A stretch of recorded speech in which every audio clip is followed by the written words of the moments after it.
말씀 묵상을 사모하는 목회자 여러분, 그동안 평안하셨습니까? 오늘은 비교 및 대조를 통한 말씀을 나누어 보겠습니다. 여러분, 설교할 거리가 없다라고 하는 목사님들이 참 많거든요. 근데 비교 및 대조 묵상을 공부해 보십시오. 설교거리가 정말 넘쳐납니다. 자, 이런 관점에서 오늘 말씀을 좀 나누어 보겠습니다. 비교 및 대조를 통한 묵상 연습 본문은요, 요한일서 1장 5절에서 10절, 그리고 마태복음 26장 17절에서 29절, 마태복음 24장 29절에서 51절의 말씀을 중심으로 한번 말씀을 나누어 보겠습니다. 그리고 그 제목은요, 요한일서 같은 경우에는 하나님 안에 사는 것과 죄 가운데 사는 것, 그리고 마태복음 26장은요, 주님이 쓰시는 사람, 주님이 버리는 사람, 그리고 마태복음 24장 29절에서 51절 말씀에는 항상 준비하는 자와 준비하지 않는 자, 이것을 중심으로서 말씀을 묵상해 보겠습니다. 먼저 비교 및 대조를 통한 묵상 연습 1, 요한일서 1장 5절에서 10절 말씀입니다. 제가 먼저 읽어보겠습니다. 우리가 그에게서 듣고 너희에게 전하는 소식은 이것이니 곧 하나님은 빛이시라. 그에게는 어둠이 조금도 없으시다는 것이니라.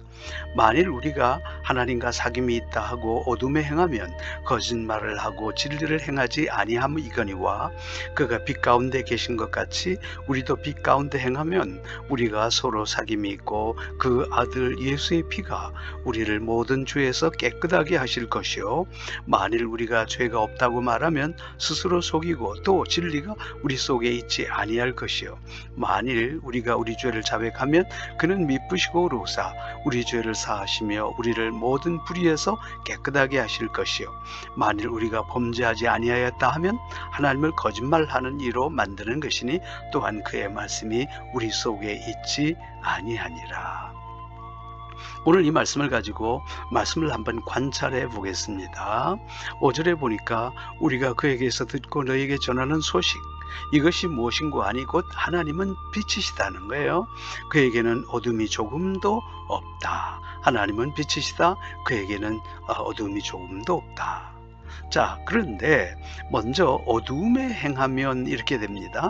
하나님과 사귐이 있다 하고 어둠에 행하면 거짓말을 하는 사람이요 진리를 행하지 않는 사람이다 그랬고요.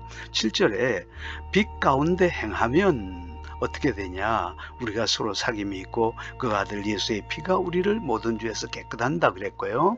또 어둠에 행하는 사람, 이런 사람들은요 죄가 없다고 말한다는 거예요. 그러면 스스로 속이고 또 진리가 우리 속에 있지 않는다 그랬습니다. 자, 그런데 만일 우리가 우리 죄를 자백하면, 우리의 죄를 자백하는 사람은 어떤 사람이냐? 빛 가운데 사는 사람이죠. 이런 사람은 미쁘시고 의로우사 우리 죄를 사하시며 우리를 모든 불의에서 깨끗하게 하신다고 그랬고요. 또 만일 우리가 범죄하지 아니하였다 하면 이것은 어디에 속하는 사람이냐면 어둠에 속한 사람이라는 거죠. 하나님은 거짓말을 하는 이로 만드는 것이니 또한 그의 말씀이 우리 속에 있지 아니하니라. 그래서 이 본문 말씀을 가만히 보니 하나님은 빛이신데 그에게는 어둠이 조금도 없으신데 하나님과 사귐이 있다 하고 또 어두움 행하는 사람이 있고 빛 가운데 행하는 사람이 있다는 거죠. 그러면 어두움 행하면 어떻게 되고 빛 가운데 행하면 어떻게 되느냐, 이것을 가지고 한번 정리를 해보겠습니다. 너희에게 전하는 소식이 이것이니 곧 하나님은 빛이시다. 그런데 그에게는 어둠이 조금도 없으시다. 자, 그래서 우리가 하나님 곧 빛 가운데 행하면 우리가 서로 사귐이 있고 그 아들 예수의 피가 우리를 모든 죄에서 깨끗하게 하실 것이고, 또 9절에 보니까 우리 죄를 자백하면 다시 말해서 빛 가운데 행하는 사람은 죄를 자백하는 사람이라는 거예요. 그는 미쁘시고 의로우사 우리 죄를 사하시고 우리를 모든 불의에서 깨끗하게 하신다고 그랬어요. 자, 그런데 우리가 빛 가운데 행해야 되는데 도리어 빛 가운데 있다 하면서도 어두움에 행하면, 하나님과 사귐이 있다 하고 어두움에 행하면 거짓말하는 사람, 진리를 행하지 않는 사람이고, 또 이런 사람은 우리가 죄가 없다고 말한다는 거예요. 그러면 스스로 속이고 진리가 우리 속에 있지 않고, 또 이 사람들은요 우리 범죄하지 아니하였다라고 주장하는 사람이에요. 그렇게 되면 하나님을 거짓말하는 이로 만드는 것이니 그의 말씀이 우리 속에 있지 않다. 이렇게 얘기할 수 있겠죠. 자, 그래서 말씀을 다시 한번 이제 정리를 해보니 너희 속에 전하는 소식이 이것이니 곧 하나님은 빛이시다. 하나님은 빛이시고 그에게는 어둠이 조금도 없다고 그랬고요. 만일 우리가 빛이신 하나님 앞에서 행하면, 우리가 빛 가운데 행하면 우리가 서로 사귐이 있고 그 아들 예수의 피가 우리를 모든 죄에서 깨끗하게 하실 것이고, 또 빛 가운데 행하는 사람은 우리의 죄를 자백하게 되고, 또 우리가 죄를 자백하면 그는 미쁘시고 어루우사 우리 죄를 사하시며 우리를 모든 불의에서 깨끗하게 하신다고 그랬어요. 만일 우리가 빛이신 하나님 앞에 거하지 않으면 어떻게 되냐? 사귐이 있다 하고 어둠에 행하면 거짓말장이가 되고요, 지를 행하지 아니하고 또 죄가 없다고 주장하게 되고요, 만일 우리가 죄가 없다고 말하면 스스로 속이는 자가 된단 말이죠. 또 진리가 우리 속에 있지 않는 거죠. 또 이 사람들은요, 우리가 언제 범죄했냐? 범죄하지 않았다고 하는 거죠. 만약 우리가 범죄하지 않았다고 하면 하나님을 거짓말하는 이로 만드는 것이다. 이렇게 정리가 되는 것입니다. 그래서 이것을 우리가 설교에 한번 적용해 보면 있는 그대로 너희에게 전하는 소식이 이것이니 곧 하나님은 빛이시다. 만일 우리가 빛이신 하나님 앞에서 행하면 이렇게 되고, 또 만일 우리가 빛이신 하나님 앞에 거하지 않으면 이런 일이 생긴다. 그렇게 해서 딱 두 가지가 비교 대조가 된단 말이죠. 그것을 주제로 잡으면 빛이신 하나님 안에 거하는 자와 거하지 않는 자, 이렇게 우리는 서로 이렇게 나누어서 얘기를 해볼 수 있겠죠. 이제 두 번째 말씀으로서 마태복음 26장 17절에서 29절 말씀을 가지고서 한번 말씀을 묵상해 보겠습니다. 제가 읽어보겠습니다. 무교절의 첫날에 제자들이 예수께 나와서 이르되 유월절 음식 잡수실 것을 우리가 어디서 준비하기를 원하시나이까? 이르시되 성한 아무에게 가서 이르되 선생님 말씀이 내 때가 가까이 왔으니 내 제자들과 함께 유월절을 내 집에서 지키겠다 하시더라 하라 하시니, 제자들이 예수께서 시키신 대로 하여 유월절을 준비하였더라. 저물 때 예수께서 12제자와 함께 앉으셨더니 그들이 먹을 때 이르시되 내가 진실로 너희에게 이르노니 너희 중에 한 사람이 나를 팔리라 하시니, 그들이 몹시 근심하여 각각 여짜오되 주여 나는 아니지요. 대답하여 이르시되 나와 함께 그릇에 손을 넣는 그가 나를 팔리라. 인자는 자기에 대하여 기록된 대로 가거니와 인자를 파는 그 사람에게는 화가 있으리로다. 그 사람은 차라리 태어나지 아니하였더라면 제게 좋을 뻔하였느니라. 예수를 파는 유다가 대답하여 이르되 라삐여 나는 아니지요. 대답하시되 내가 말하였도다 하시니라. 그들이 먹을 때 예수께서 떡을 가지사 축사하시고 떼어 제자들에게 주시며 이르시되 받아서 먹으라 이것은 내 몸이니라 하시고, 또 잔을 가지사 감사기도 하시고 그들에게 주시며 이르시되 너희가 다 이것을 마시라. 이것은 죄 사함을 얻게 하려고 많은 사람을 위하여 흘리는 바 나의 피 곧 언약의 피니라. 그러나 너희에게 이르노니 내가 포도나무에서 난 것을 이제부터 내 아버지의 나라에서 새 것으로 너희와 함께 마시는 날까지 마시지 아니하리라 하시니라. 이제 이 말씀을 한번 관찰해 보겠습니다. 예수 무교절의 날이 가까웠습니다. 그래서 우리가 제자들이 어디 가서 유월절 준비하리까? 그러니까 예수님께서 말씀하십니다. 성한 아무에게 가서. 그러니까 이름을 밝히지 않습니다. 내 제자들과 제자들이 예수께서 시킨 대로 하여 유월절을 준비하였더라. 이렇게 됩니다.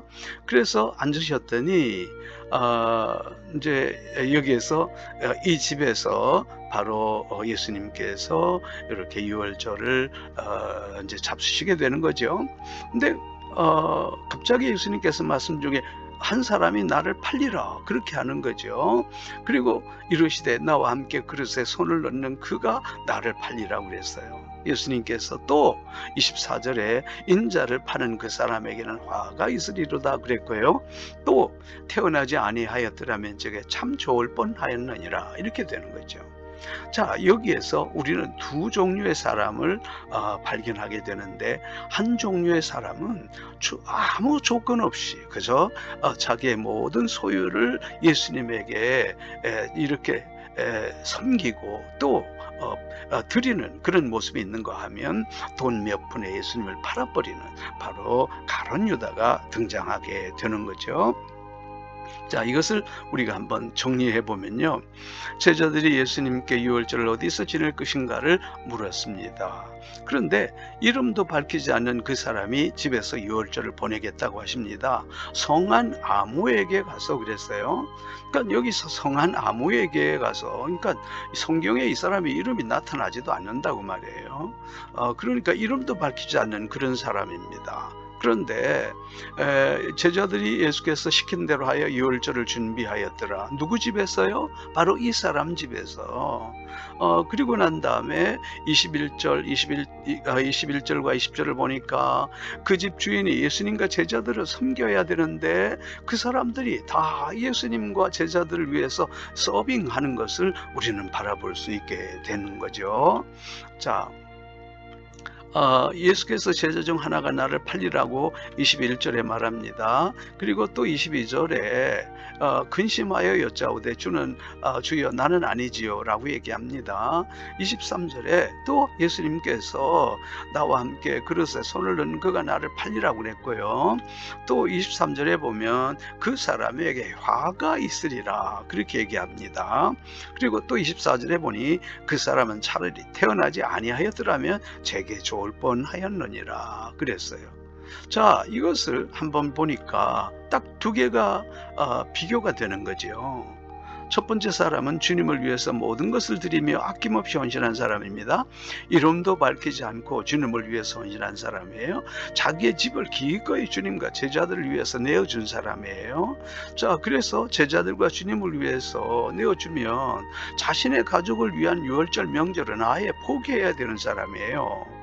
또 유월절을 위하여 자신의 물질까지 기꺼이 헌신한 사람 아니겠어요? 예수님과 그의 제자를 위해서 다 음식을 준비하고 또 물질을 준비하고요 헌신하는 거지요. 그리고 예수님과 제자들의 식사까지 도우면서 헌신했던 이런 무명의 사람이에요. 대단한 사람이에요. 그러나 여기에 비해서 반대로 그까지 돈 몇 푼에 눈이 멀어서 스승을 팔아넘기는 가룟 유다의 모습을 볼 수 있죠. 돈을 만지다 보니까 돈독이 오른 사람이 됐고요. 슬슬 딴 주머니에 차기 시작한 그런 가룟 유다입니다. 한 푼, 두 푼 그렇게 빼내지 않았겠어요? 그까지 돈 몇 푼에 스승을 팔아넘기는 가룟 유다가 되고 바로 이 가룟 유다에게 화가 있으리라 책망을 받는 그런 유다입니다. 예수님께서는 차라리 나지 아니하였으면 좋을 뻔했다. 그런 큰 책망을 받는 모습을 바라보게 됩니다. 그래서 이제 이것을 말씀을 구도를 파악해 보면 주님을 위해서 모든 것을 드리며 아낌없이 헌신한 사람, 이론도 밝히지 않고 주님을 위하여 헌신한 사람, 자신의 집을 기꺼이 주님과 제자들을 위하여 내어준 사람, 자신의 가족을 위한 유월절을 아예 포기한 사람, 유월절을 위하여 자신의 물질까지 기꺼이 헌신한 사람, 예수님과 제자들의 식사까지 도우며 헌신했던 사람. 얼마나 멋집니까? 자기의 재물을 아낌없이 주님을 위해서 이렇게 드리는 사람. 그게 반대로 그까지 돈 몇 푼에 눈이 멀어서 스승을 팔아넘기는 가룟 유다 모습을 볼 수 있단 말이죠.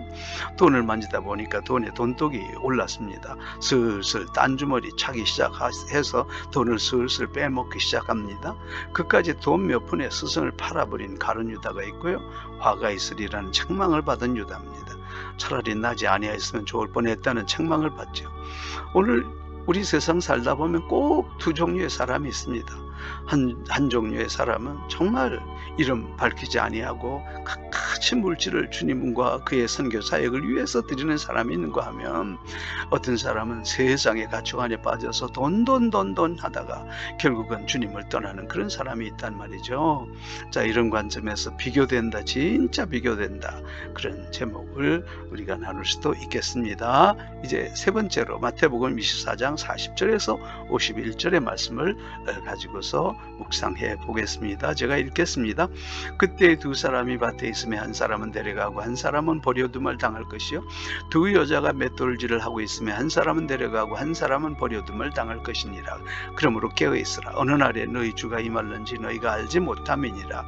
너희도 아는 바니 만일 집주인이 도둑이 어느 시간에 올 줄을 알았더라면 깨어 있어 그 집을 뚫지 못하게 하였으리라. 이러므로 너희도 준비하고 있으라. 생각하지 않은 때에 인자가 오리라. 충성되고 주에 있는 종이 되어 주인에게 그 집 사람들을 맡아 때를 따라 양식을 나눠줄 자가 누구냐. 주인이 올 때 그 종이 이렇게 하는 것을 보면 그 종이 복이 있으리로다. 내가 진실로 너에게 이르노니 주인이 그의 모든 소유를 그에게 맡기리라. 만일 그 악한 종이 마음에 생각하기를 주인이 더디 오리라 하여 동료들을 때리며 술 친구들과 더불어 먹고 마시게 되면 생각하지 않는 날 알지 못하는 시각에 그 종의 주인이 이르러 엄히 때리고 외식하는 자가 받는 벌에 처하리니 거기서 슬피 울며 이를 갈리라. 자, 이런 말씀입니다. 자, 이 말씀을 한번 관찰해 보겠습니다. 40절 말씀에 보니까 한 사람은 내려가고 한 사람은 버려둠을 당할 거다 그랬고요. 41절에도 두 여자가 맷돌질을 하고 있는데 한 사람은 내려가고 한 사람은 버려둠을 당할 것이라고 그랬어요. 자, 그래서 42절에 보니까 깨어 있으라 그랬고 44절에 준비하고 있으라 그랬습니다. 자, 이 깨어 있는 사람, 준비하고 있는 사람은 어떤 사람이냐? 충성되고 지혜 있는 종이 되어 주인에게 그 집 사람들을 맡아 때를 따라 양식을 나눠줄 자라는 거예요. 근데 이렇게 주인이 올 때 그 종이 이렇게 하는 것을 보면 그 종이 참 복이 있고 그리고 또 그의 모든 소유를 그에게 맡기리라 47절에서 말씀하고 있죠.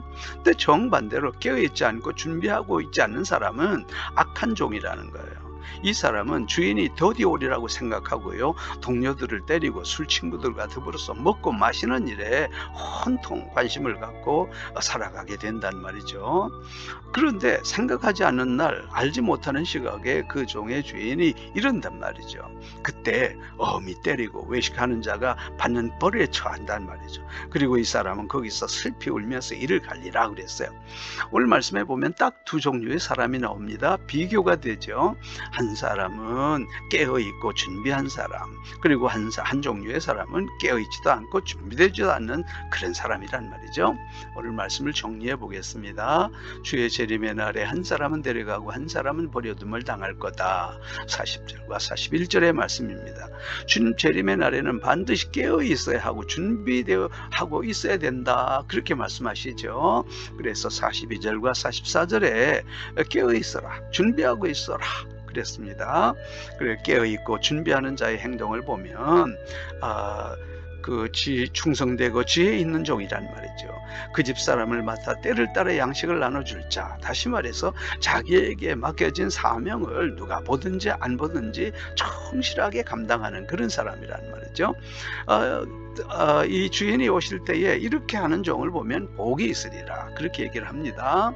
그래서 그 깨어있는 자에게 주시는 축복과 상은요 바로 모든 소유를 그에게 맡기리라 그랬어요. 그런데 깨어있지 않는 자의 행동과 생각에는 그 악한 종이 마음에 생각하기를 주인이 드디어 오겠네. 그리고 난 다음에 동료들을 때리고 술 친구들과 더불어 먹고 마시게 된다는 거죠. 자, 그런데 생각지도 않는 날에 주님이 오신다는 거죠. 그때에 바로 이 사람에게 엄한 처벌이 내려지게 되는데 엄히 때리고 외식하는 자가 받는 벌에 처한다. 거기서 울며 슬피 울며 이를 갈리라 그랬어요.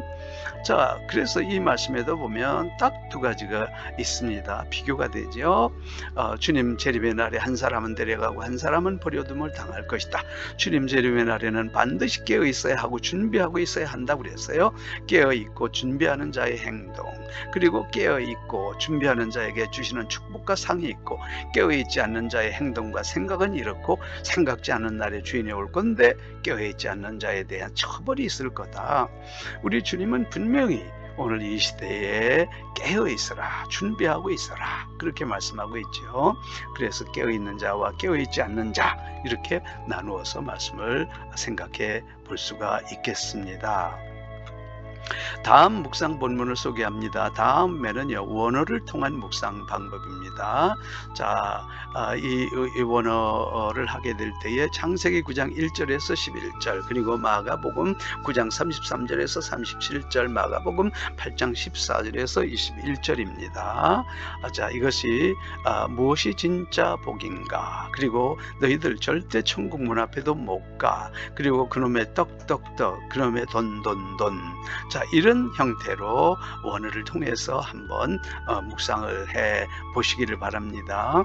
그리고 구체적으로 어디다가 이렇게 중점을 맞춰야 될 건가, 그것은 따로 제가 그렇게 올리도록 하겠습니다. 한 주간 주어진 본문을 잘 묵상하시고 기쁨으로 나누십시다.